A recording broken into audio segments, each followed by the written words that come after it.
I heard my father say on the phone, "He will never amount to anything in life."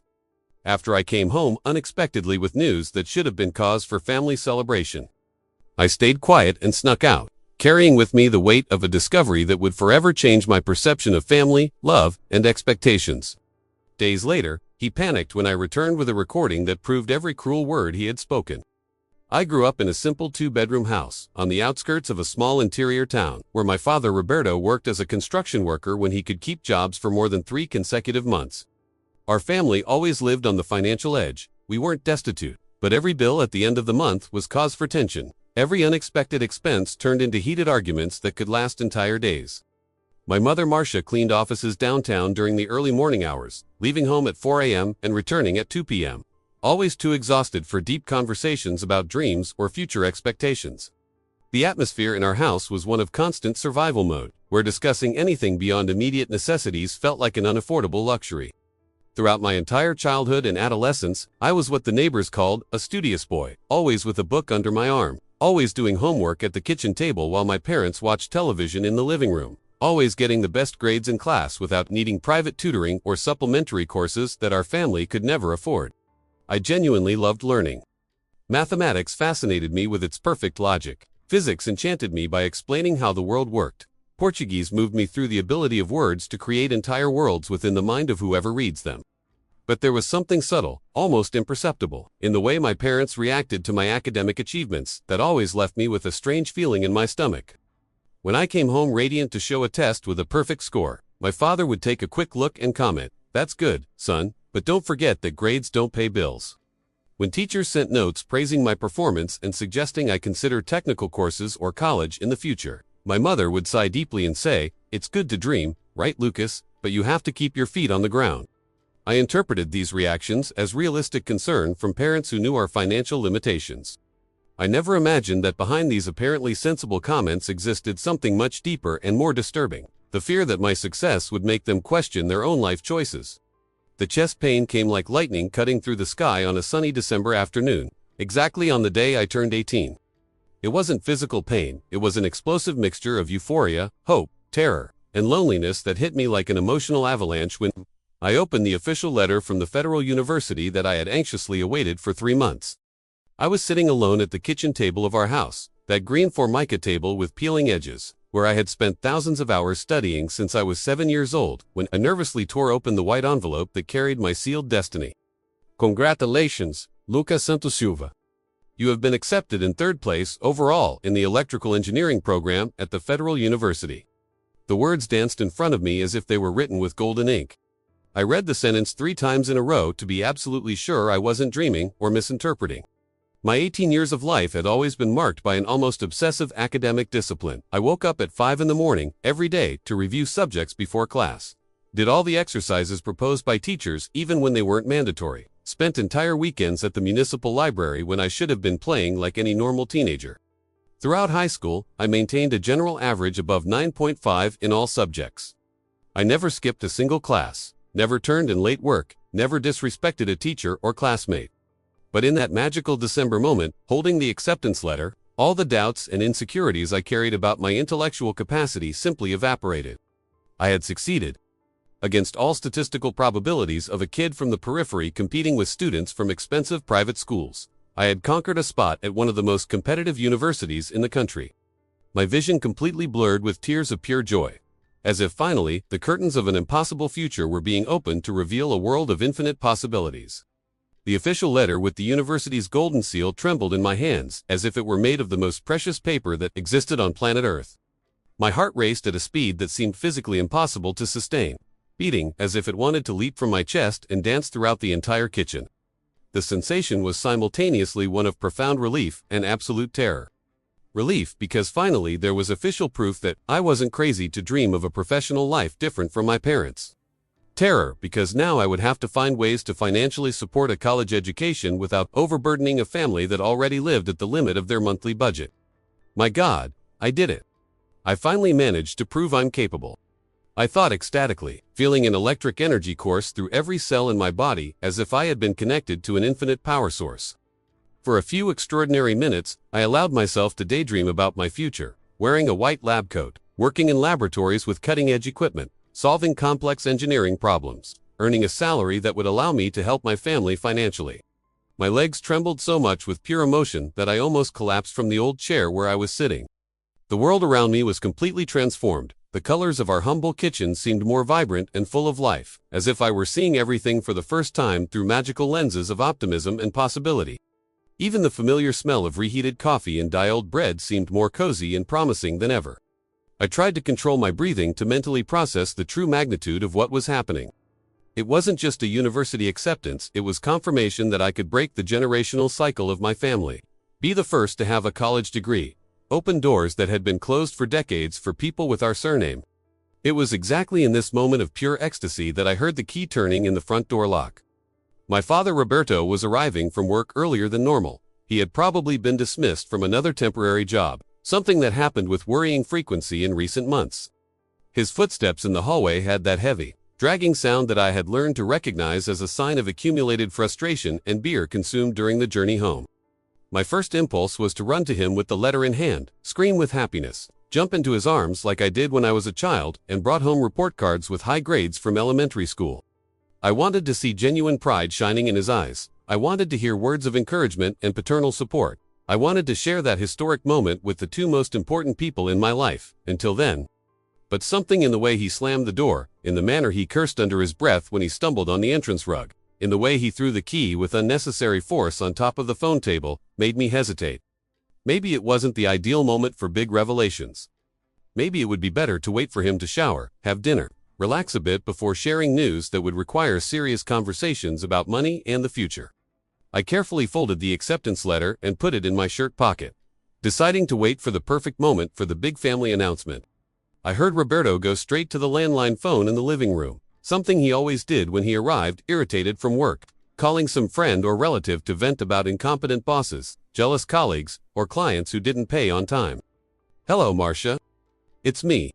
A letter arrived here for Lucas, from the Federal University," he said, and my heart leaped with joy realizing that he had noticed the correspondence before I even told him about the acceptance. I was paralyzed in the kitchen, holding my breath, hoping to hear words of paternal pride being transmitted to my mother who hadn't arrived from work yet. This would be the moment when I would discover how they really felt about my academic ambitions. "This kid passed college, can you believe it?" he continued, but there was something strange in his tone of voice that I couldn't immediately decipher. "He wants to study electrical engineering, imagine that. As if we had the conditions to support rich people's nonsense." The words fell on me like buckets of ice water. It wasn't joy or pride I was hearing, it was poorly disguised irritation, as if my acceptance were a problem to be solved instead of an achievement to be celebrated. "He thinks he's going to be a doctor, engineer, that kind of nonsense," Roberto continued, and each word was like a stab to my self-esteem that had just been reborn. "You know how much college costs? Thousands of reais per month. Where are we going to get money to support grandiose dreams?" My throat became dry as sandpaper. My hands began to sweat cold. My stomach churned in a nauseating mixture of disillusionment and emotional shock. Silently, I approached the wall that separated the kitchen from the living room, pressing my ear to better capture every word of the conversation that would define how my parents really viewed my future. "You know what I think, Marcia? This boy is completely out of touch with reality," said Roberto, and now his voice carried a contempt that cut me deeper than any direct criticism could have done. 18 years raising this dreamer, and now he thinks he's superior to the family, that he can leave us behind. Superior to the family. How had he reached this absurd conclusion? I never said or insinuated that I considered myself better than them. I had always been proud of my origins, always respected the hard work they did to support us. My dream of going to college wasn't to humiliate them, but to improve our financial situation in the long term. And after he graduates, if he manages to graduate, right, because the competition there must be tough. After that, he'll earn well and won't even want to know about us anymore. My father continued, constructing a completely fantastical scenario where my academic success would automatically transform into family abandonment. Each word was like poison being injected directly into my veins. I had just experienced the happiest moment of my life, and now I was discovering that the people I loved most in the world saw my greatest achievement as a personal betrayal against them. With hands trembling uncontrollably, I took my used cell phone, a simple device I had bought with money saved from occasional weekend jobs, and activated the recording function. My fingers could barely operate the small screen from so much concentrated emotion, but I instinctively knew I needed to record that conversation as proof of what was happening. I wasn't recording out of malice or desire for revenge. I was recording because my confused 18-year-old mind needed concrete evidence that I wasn't imagining or exaggerating my parents' coldness toward my dreams. I needed something tangible to be able to emotionally process what was happening in that surreal moment. Son of a construction worker is born to be a construction worker, Marcia. That's the reality of life, said Roberto, and these words became the sentence that would define my relationship with my parents for the next years. He will never amount to anything in life. He may have passed some little college, but in the end he'll come back with his tail between his legs. He will never amount to anything in life. The words echoed in my brain like an infinite echo in a deep cave. My own father, the man who should be my greatest encourager and protector, had just publicly decreed that I was destined for failure. It wasn't legitimate paternal concern about financial difficulties, it was a categorical condemnation of my capacity and potential. We spent 18 years raising this kid, and now he wants to embarrass us by pretending he's an intellectual, he continued, as if having an intelligent son were cause for shame instead of pride. He should get a real job, help at home, stop having delusions of grandeur. On the other side of the line, I heard my mother agreeing with phrases like "that's true" and "you're right," confirming that both shared the same limiting vision about my future. There wasn't a single adult in my family who genuinely believed in my ability to grow beyond the environment where I was born. The conversation continued for another devastating 15 minutes, with my father detailing exactly how he planned to discourage me from moving forward with my university plans. He mentioned that he would have a serious conversation with me about family responsibilities and knowing one's place in the world. He talked about how other young people our age were already working and contributing financially at home, instead of having impossible rich people's dreams. But the part that hurt me most was when he said, if he insists on this college madness, he won't have any support from us.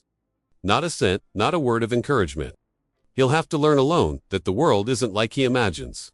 It wasn't just lack of financial support, something I already expected and was willing to work around by working. It was the explicit promise of not receiving even emotional support from my own family. When Roberto finally hung up the phone, I remained motionless in the kitchen for almost an entire hour, processing what I had just discovered about my family. The acceptance letter continued in my pocket, but now it seemed to have completely lost its initial shine. How could I celebrate the greatest achievement of my life, knowing that the most important people to me saw it as an error in judgment? That night, locked in my small room that I shared with decades of dreams and insecurities, I stayed awake until 4 in the morning, reflecting on every word I had heard. I replayed the recording dozens of times, trying to find some sign that I had misinterpreted my parents' intentions. Maybe it was just legitimate financial concern disguised as emotional toughness.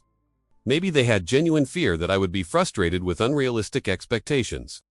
But no matter how many times I reinterpreted the conversation, I always reached the same devastating conclusion: my parents didn't believe in me. Worse than that, they didn't want to believe in me, because my success would force them to question their own limitations and life choices. I began to remember episodes from my childhood that now made cruel and perfect sense.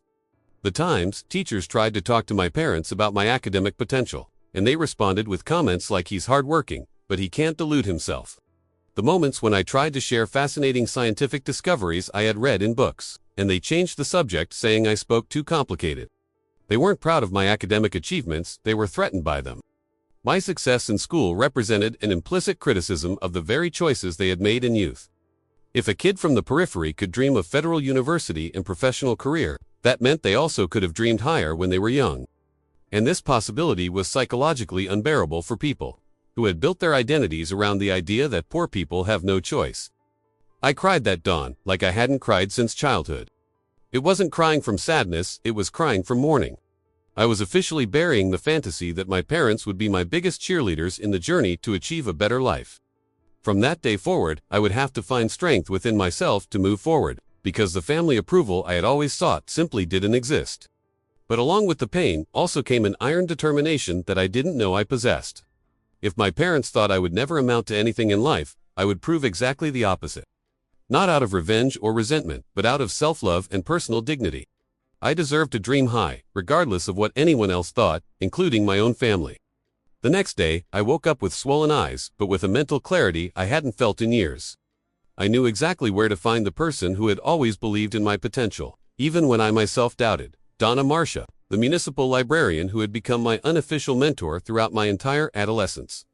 Donna Marcia was a 55-year-old woman, widowed for a decade, who worked at the small city library with a passion for books and knowledge that was almost contagious. She had met me when I was 12 years old and began frequenting the library as emotional refuge on days when the tension at home became unbearable.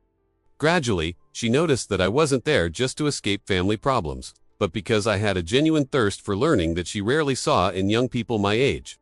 During all these years, Donna Marcia was who introduced me to the great classics of literature, who explained complex scientific concepts in a way I could understand, who lent me books I didn't even know I wanted to read. More important than all of that, she was who always spoke to me about university as a real possibility, not as an impossible fantasy of a poor dreamer. When I arrived at the library that Saturday morning, she was organizing new books that had arrived the previous week. Her face lit up when she saw me, as always happened, but she immediately noticed there was something different in my expression. "Lucas, dear, how are you? It looks like you have something important to tell me," she said, putting the books aside and giving me total attention, as she always did when I arrived carrying some concern. "Donna Marcia, do you have a few minutes? I really need to talk to someone who understands me," I replied, and my voice came out more choked than I intended. She took me to the reserved little room where the rare books were kept. A small but cozy space where we had had dozens of deep conversations over the years about literature, science, philosophy, and future dreams. We sat in the two old leather armchairs she had gotten as donations to make that corner more welcoming. "Did something serious happen at home?" she asked, demonstrating the maternal intuition she had developed regarding me over all these years of coexistence. "Not exactly serious, but transformative," I replied, taking the acceptance letter from my pocket and showing it to her. "I passed a federal university, Donna Marcia. Third place overall in electrical engineering." Her face was completely transformed. Her eyes filled with tears of genuine joy. She put her hands to her chest as if wanting to contain her heart that raced with emotion, and for a few seconds she was completely speechless. Something very rare for someone who always had the right phrases for any situation. "I always knew this day would come. I always knew you had talent to go far," she finally said, hugging me with maternal strength I hadn't received in years. "Your parents must be over the moon with pride." It was when my expression changed completely, and she immediately noticed something was very wrong with my reaction to the question about my parents. "What happened, my son? Why aren't you celebrating like you should?" During the next hour and a half, I told her every detail of the phone conversation I had heard and recorded the day before. I played excerpts from the recording so she could hear with her own ears the tone of contempt and disbelief my parents had used to talk about my acceptance. I related every cruel word, every pessimistic prediction about my future, every promise not to support me emotionally or financially in the university journey. Donna Marcia listened to me in respectful silence, but I could see indignation growing in her eyes with each revelation about my family's reaction. Her hands trembled slightly when she held the acceptance letter, as if she couldn't believe that parents could react with such coldness to their own son's greatest achievement. When I finished my account, she remained silent for long minutes, clearly processing the magnitude of what I had faced emotionally in the last 24 hours. "Lucas, my dear boy," she finally said, her voice loaded with a mixture of sadness and determination. "Sometimes the people who should support us are exactly those who feel most threatened by our growth." "But why, Donna Marcia? Why don't my own parents want me to improve my life? Shouldn't it be every parent's dream to see their child achieve better things? It should be, dear.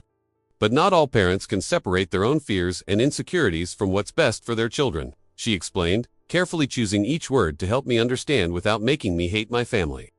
"Your parents built their identities around the idea that poor people have no choice. When you prove that poor people can have choices, that shakes the foundation of everything they believe about themselves. So what do I do now? How do I move forward knowing my own family is rooting against me?" Donna Marcia held my hands firmly, looking directly into my eyes with an intensity I would never forget. "You move forward out of self-love, Lucas. You deserve all the dreams you carry in your heart, regardless of who believes or doesn't believe in them. And I'm going to help you with every step of this journey, because you're like a son to me." From that moment, Donna Marcia became much more than an intellectual mentor. She became my chosen emotional family, the person who would play the role my biological parents refused to perform. During the following weeks, she helped me research all possibilities of scholarships, student aid programs, and work opportunities that would allow me to pay for university without depending financially on my parents. we discovered that I was entitled to housing assistance, meal assistance, and transportation assistance because of our low family income. Even so, it would be necessary to work to cover other expenses like books, study materials, and basic personal expenses. Donna Marcia helped me create a detailed budget of how much I would need to earn per month to be able to support myself with dignity during the 5 years of the program. Lucas, you're going to discover that financial independence also brings emotional independence, she said one afternoon when we were calculating my predicted expenses for the 10th time. When you don't owe anything to anyone, no one can use money as a form of emotional control. She was right, in a way I would only fully understand years later. I got my first formal job 2 weeks later, packer at a downtown supermarket, working 6 hours a day in shifts that would allow me to attend university classes in the morning period. The salary was modest, but it was mine. Every cent I earned represented tangible proof that I was capable of supporting myself regardless of my family's opinion or support. The sensation of receiving my first salary was indescribable. It wasn't just money, it was materialized freedom, dignity converted into numbers in a bank account, autonomy that could be measured in reais and cents. I religiously saved 70% of everything I earned, spending only the minimum necessary for transportation, food, and some basic clothes for work. During these months of preparation for university, I developed a routine that tested all limits of my physical and mental resistance, but that also gave me a sense of control over my own life that I had never experienced. I woke up at 5 in the morning to study before work, took crowded buses to arrive at the supermarket at 7, worked with total concentration until 1 p.m., had a quick lunch, and spent afternoons at the library studying or talking with Donna Marcia about my future plans. 3 months passed since the discovery of the phone conversation. 3 months where I maintained a facade of normalcy at home while secretly preparing for complete independence. My parents noticed I was working and saving money, but interpreted this as a sign that I had faced reality and given up on university grandiose dreams. "Good that you're working, my son," my father said in one of the rare conversations we had during this period. "Honest work is worth more than a diploma hanging on the wall." I just smiled and agreed, keeping to myself the truth that every real saved brought me closer to total freedom. I was learning a valuable lesson about dignity. Sometimes, the best way to deal with people who don't believe in you is simply to prove they're wrong through actions, not words. The university's start date approached like a storm on the horizon, terrifying and liberating at the same time. I had saved enough money for the first 6 months of expenses, had guaranteed housing in the university student house, and had organized my work schedules to be compatible with the academic schedule. But there was still a pending conversation I needed to have with my parents. I couldn't just disappear one day without giving explanations. No matter how hurt I was with them, they were still my family, and I wanted to leave with dignity instead of running away like a coward. The night before my first day of class, after the silent dinner that had become our family routine in recent months, I gathered courage for the most difficult conversation of my life until then. "Dad, Mom, I need to talk to you about something important," I said, my voice coming out firmer than I expected. They were watching television in the living room, like every night, my father in an old armchair with a beer in hand, my mother on the sofa folding clean clothes. "If it's about this college story, we already talked about this, Lucas," said Roberto without even looking at me. "You know we don't have conditions to support this nonsense." "I know you don't have conditions. And I also know you don't believe I'm going to succeed," I replied, taking from my pocket a copy of the recording on my cell phone. "I heard the conversation you had with Mom the day I received the acceptance letter." The climate in the room changed instantly. My father finally looked at me, with an expression that mixed surprise, irritation, and something that seemed almost like shame. "You were spying on me." "I wasn't spying. I was in the kitchen when you said I would never amount to anything in life," I replied, reproducing exactly the words he had used. I recorded the entire conversation. My mother stopped folding clothes and looked alternately at me and my father, clearly uncomfortable with the tension that had settled in the environment. "Lucas, your father was worried about money. He didn't mean to," she began, trying to soften the situation. "Mom, with all respect, it wasn't concern about money. It was lack of faith in my capacity," I interrupted, maintaining a respectful but firm tone. "You both decided I'm incapable of success before even seeing me try." Roberto got up from the armchair, clearly irritated at being confronted with his own words. "So what? You think you know the world better than your parents? Think we're obligated to support all your fantasies?" "No," I replied calmly. "I don't believe you're obligated to support my dreams. But I also won't wait anymore for you to support them. Starting tomorrow, I'm going to live in the university student house." I'm going to pay for my own studies with the money I saved working. I won't ask a cent from you." The silence that followed was deafening. My parents looked at me as if they were seeing a stranger in place of the son they knew. "You're going to abandon your family because of wounded pride?" my mother asked, and for the first time I heard genuine sadness in her voice. "I'm not abandoning you," I replied, feeling tears forming in my eyes, despite all effort to maintain composure. "I'm growing up. I'm becoming independent. When I graduate, if I graduate, I hope we can have a relationship based on mutual respect instead of dependence." I took a backpack I had prepared with my clothes and most important personal objects, hugged my parents a quick but sincere hug, and headed for the door. "Lucas," my father called when I was already leaving. "If you fail, don't come running back expecting us to say, 'I told you so.'" I stopped at the doorway, turned to look at them one last time before officially starting my adult life. "Dad, if I fail, I'll assume my failure with dignity. But if I succeed, I hope you have enough courage to recognize you were wrong." The first months at university were simultaneously the most difficult and most rewarding of my life. Living in the student house meant sharing a room with 3 other young men who came from completely different realities from mine, 2 from middle class who received allowances from their parents, 1 from a rich family who was at public university to save their parents money with private university. Initially, I felt completely displaced. My colleagues talked about vacation trips, expensive restaurants, brand-name clothes, experiences I knew only through movies or books.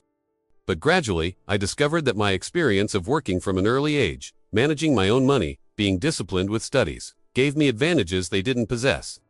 While my colleagues skipped classes to sleep late or wasted time playing video games, I maintained perfect attendance and studied with total focus. The supermarket work had taught me to optimize time. I knew exactly how many hours I needed to study each subject to maintain high grades without wasting precious minutes. It was in the second year that I met Amanda in a Calculus 3 class being taught by a notoriously rigorous professor. She was sitting 2 rows in front of me, brown hair tied in a ponytail, taking notes with an organization that caught my attention. During a particularly complex explanation about multiple integrals, she turned back, looking for someone who could clarify a doubt. "Excuse me, did you understand how he arrived at this result?" she asked, pointing to an equation on the board that was really confusing. I explained the reasoning step by step, and she thanked me with a smile that made me completely forget where we were. After class, she approached again. "Thanks for the help. I'm Amanda. I study education but take some exact sciences subjects as complementary. Lucas, electrical engineering. Pleasure to meet you." Our first conversation lasted 3 hours in a cheap university snack bar, sharing a cheese sandwich because neither of us had money for superfluous expenses. It was only on the 3rd meeting that she asked about my family. "Tell me about your parents, Lucas." "They must be very proud to have a son at the Federal University," she said with genuine innocence. The question caught me off guard. During 2 university years, I had carefully avoided family subjects with colleagues, inventing excuses about very busy family or parents who don't like social events when the subject arose. But there was something in the sincere way Amanda asked the question, something in the genuinely interested expression in her green eyes, that made me feel safe to tell the truth. "Amanda, can I be completely honest with you about something I never told anyone here at university?" "Of course. You can say whatever you want." During the next 2 hours, I related my entire family story. The recording of the phone conversation, the discovery that my parents saw my dreams as a threat, the necessity of working to pay for my own studies, the final confrontation before leaving home. Amanda listened to me without interrupting, without making comments of pity or indignation, without trying to give me advice based on her experience of a supportive family. When I finished, she remained silent for a few minutes, clearly processing everything she had heard. "Thank you for trusting me with your story," she finally said. "Now I understand where your determination comes from. And you know what else? Your parents may not believe in you, but I believe. And I'm sure you're going to prove they were completely wrong." The relationship with Amanda developed completely naturally over the following months. It was my first experience with healthy love based on mutual support, joint growth, celebration of each other's achievements instead of competition or diminishment. She came from a middle-class family where discussions were resolved through conversation, where parents encouraged their children's dreams, where affection was demonstrated through words and caring gestures. Initially, her naturalness in expressing positive feelings made me uncomfortable because I wasn't used to genuine compliments. "Why are you surprised when I say I'm proud of you?" she asked after I had gotten a perfect score on a particularly difficult electrical circuits test. "Because I'm not used to that," I admitted. In my house, academic success was always cause for tension, not celebration. Amanda held my hand with infinite delicacy. Here with me, your achievements will always be cause for celebration. Lucas, you deserve to be celebrated. Those simple words made me cry, not from sadness, but from profound relief at finally having found someone who saw me as I really was, including all my potential and ambitions, instead of seeing me as a threat or cause for insecurity. It was Amanda who suggested I consider therapy to better process my relationship with my family and mainly to learn to receive support without automatic distrust. It's not about your parents, love, she explained when she noticed my initial resistance to the idea. It's about you learning to accept that you deserve good things in life, including healthy relationships. Dr. Roberto was a psychologist specializing in family dynamics who worked at the university's Psychological Support Center. Our weekly meetings became a safe space where I could explore issues I had carried for years without ever verbalizing them. Lucas, when your parents said you would never amount to anything in life, what did you feel in your body? He asked in a particularly intense session. A mixture of anger, sadness, and almost relief, I replied, surprised by my own response. As if part of me agreed with them. Can you explain better this part that agreed? If they were right, I wouldn't need to carry the pressure of trying to prove they were capable of more than they imagined anymore. It would be easier to accept a limited life than to fight for something better. Roberto helped me understand that I had internalized my parents' critical voices, creating an internal saboteur that constantly questioned my worth and capacity. Learning to identify these automatic negative thoughts and replace them with more realistic evaluations was a long but transformative process. One of the most powerful techniques was writing letters both to my parents and to my past self. The letter to my parents that I never sent said, "You gave me life, but you didn't give me permission to dream. You taught me to work hard, but you didn't teach me that I deserve to reap the fruits of that work. Even so, thank you for showing me exactly what type of father I never want to be to my children." The letter to the 18-year-old Lucas was even more emotional. "Dear Lucas, you are not responsible for your parents' emotional limitations. You deserve to dream. You deserve support. You deserve love that celebrates your achievements instead of seeing them as threats. Keep fighting, because in the end, it's worth it." The graduation in electrical engineering happened on a sunny December morning, exactly 5 years after I received the acceptance letter that changed my life. I was there in my gown, representing the graduates as class speaker, an honor I received for maintaining the highest average in the program during all 5 years. Amanda was in the front row of the audience, radiant with pride, holding a bouquet of yellow flowers, my favorites.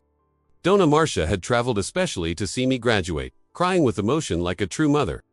Several professors who had become mentors throughout the program were present, as well as work colleagues from the supermarket who had become close friends. My parents weren't there. I hadn't invited them, and they hadn't tried to contact me during the 5 university years. Occasionally, news reached me through distant relatives that my father continued working as a construction worker, that my mother still cleaned offices, that they asked about me but never with the tone of someone who felt longing or regret. During my graduation speech, I spoke about perseverance, about the importance of believing in yourself even when no one else believes, about how education is the most powerful tool to break limiting cycles.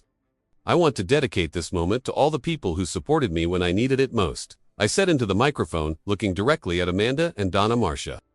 And especially, I want to say to all the young people here present, you don't need anyone's approval to dream high. The only opinion that really matters about your potential is your own. 2 weeks after graduation, I received an unexpected call. It was my mother. "Lucas, my son. We found out about your graduation through Donna Maria, our neighbor. She saw it on television. It was on the report about the best students." I remained silent for a few seconds, processing the fact that my parents had discovered my success through third parties, instead of being present to witness it personally. "Hi, Mom. How are you doing?" "We're fine, son. Your father wants to talk to you.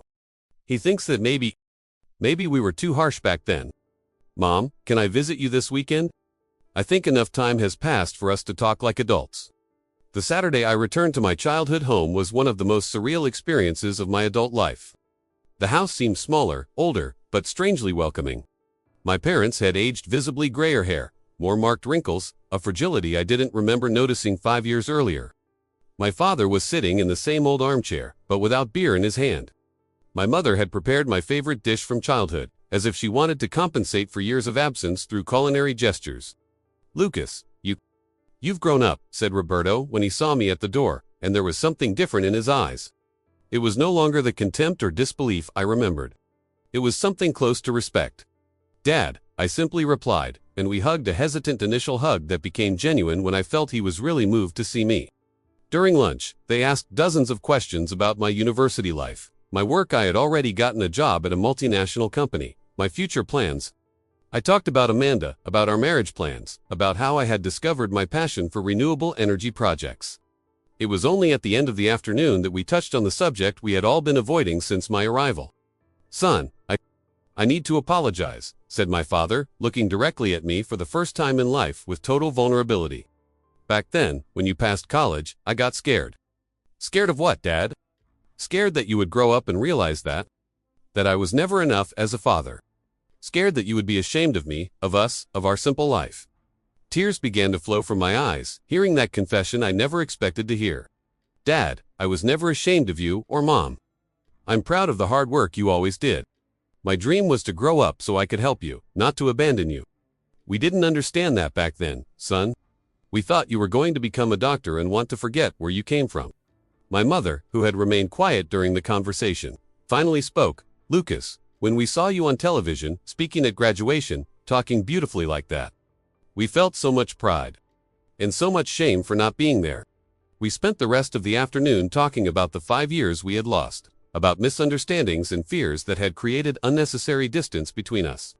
It wasn't a magical reconciliation that erased all pain. Emotional scars don't disappear with one conversation. But it was the beginning of an adult relationship based on mutual respect. 2 years after the reconciliation with my parents, Amanda and I got married in a ceremony that perfectly symbolized our joint journey. The guest list included my biological family alongside the family we had chosen, Donna Marcia as our godmother, Dr. Roberto, who had helped me heal emotional wounds, university professors who had become mentors, work colleagues who had become close friends. During the ceremony, when the judge asked if there was anyone who opposed the marriage, my heart didn't race with fear, as would have happened years before. I was surrounded only by people who genuinely wished for our happiness. The honeymoon was in Fernando de Noronha, the same place I had first seen in a book at the municipal library when I was 15 and dreamed of a future that seemed impossible. "Did you know I first met this place through a book?"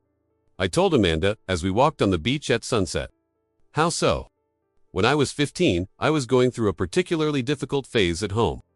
Donna Marcia showed me a photography book about the most beautiful beaches in Brazil. I remember looking at these beaches and promising myself that one day I would visit all these places. And here we are," she said, holding my hand. "Here we are." The birth of Sophia, 3 years after the wedding, was the moment that finally taught me the true meaning of unconditional love. When I held my daughter for the first time in the hospital, looking at that perfect little face, I made silent promises that echoed throughout the maternity ward. "You're going to grow up knowing you're capable of anything, regardless of where you were born or what resources you have available. Your dreams will always be supported, your achievements always celebrated. You'll never have to choose between having a family and having ambitions." Seeing my parents transform into grandparents was one of the most moving experiences of this entire journey. Roberto, who had doubted my capabilities, now spent hours playing with Sophia in the garden he had renovated, especially for her. Marcia, who had been emotionally distant with me, melted with affection for her granddaughter and made sure to be present at every important milestone of her development. "She's going to have everything you deserved to have, right?" said my father one afternoon as we watched Sophia playing in the garden. "Dad, she's going to have everything every child deserves to have: unconditional love and freedom to dream," I gently corrected. "And you deserve to have that too. We just discovered that too late." Today, at 26 years old, when I look back and see the journey I've traveled since that traumatic day when I heard my father say I would never amount to anything in life, I feel a mixture of gratitude and admiration for the 18-year-old boy who had the courage to bet on himself against all odds. I don't hold grudges against my parents. I understand they reacted to my dreams based on their own fears and limitations, not out of genuine malice. They did the best they could with the emotional tools they possessed at the time. But I also don't minimize the impact their words had on my formation.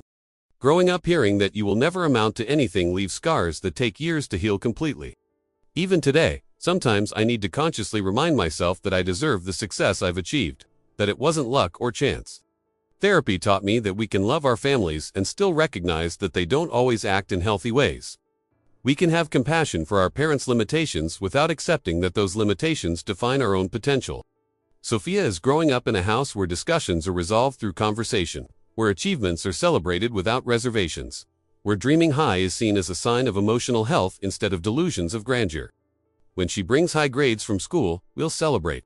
When she expresses interest in ambitious careers, we'll research together how to make those dreams reality. Because breaking limiting cycles is a gift we give not only to ourselves, but to all future generations of our lineage. If you're watching this video because you also grew up in a family that doubted your potential, I want you to know some fundamental things. You don't need your family's approval to be successful. Genuine family love celebrates growth, it doesn't fear it. Your achievements have value independent of other people's recognition. Don't diminish your dreams so other people feel more comfortable with their own limitations. It's possible to love your family and still recognize that they didn't always act in healthy ways regarding your life goals. Education, whether formal or self-taught, is the most powerful tool to break limiting cycles. No one can take away from you the knowledge you acquire. Healthy relationships exist. There are people in the world who will celebrate your achievements, support your dreams, and love you not despite your ambitions, but including all of them. And most importantly, your origin doesn't determine your destiny. Where you were born influences where you start, but doesn't limit where you can go. If this story touched you in some way, share in the comments which part most resonated with your experience. Sometimes we discover we're not alone in our struggles, and that makes all the difference in the world. Always remember, what other people think about your potential, including your own family, doesn't determine what you can become in life. You deserve to dream. You deserve to work to achieve those dreams. And you deserve to celebrate every achievement along the way. Subscribe to the channel, leave your like and share with whoever needs to hear that it's possible to build an extraordinary life, even when no one around believes. See you in the next story of transformation and overcoming.